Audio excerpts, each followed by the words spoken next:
एक बार की बात है, एक गांव में एक लड़का रहता था। वो लड़का पढ़ाई में बहुत होशियार था, लेकिन उसकी पढ़ाई नहीं हो पाती थी क्योंकि वो लड़का अपना घर भी चलाया करता था। वो रोज अपने खेत में जाता, दिन भर वहां काम करता और शाम को घर वापस आकर वो थोड़ी बहुत पढ़ाई कर लिया करता था। अब जब वो लड़का 12वीं क्लास में गया तो सभी गांव वालों को ये लग रहा था कि हमारे गांव से यही लड़का 12वीं में फर्स्ट आएगा, क्योंकि गांव वालों को भी पता था कि वो लड़का पढ़ाई में बहुत होशियार है।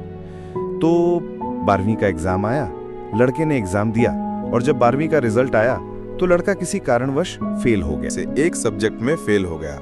जब गांव वालों को ये बात पता चली तो सारे गांव वाले उस लड़के को ताने देने लगे और उसका मजाक उड़ाने लगे।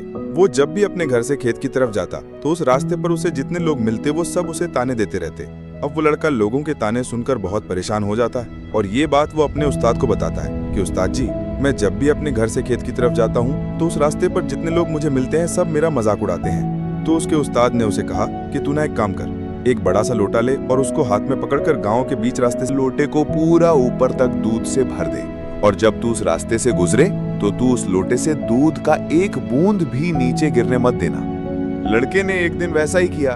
वो जब उस रास्ते से दूध का लोटा लेकर निकला तो उसका फोकस उस लोटे पर इतना था कि उसे लोगों की आवाज ही सुनाई नहीं दी।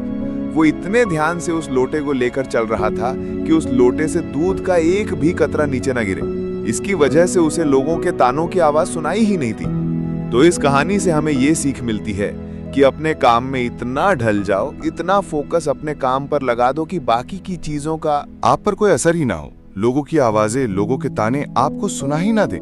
जैसे कैमरा होता है जो सिर्फ अपने सब्जेक्ट पर फोकस करता है, बाकी सारी चीजों को वो ब्लर कर देता है। तो बस आपको भी उसी तरह अपने काम पर, अपने टारगेट पर फोकस करना है। बाकी चीजें तो अपने आप ही ब्लर हो जाएंगी।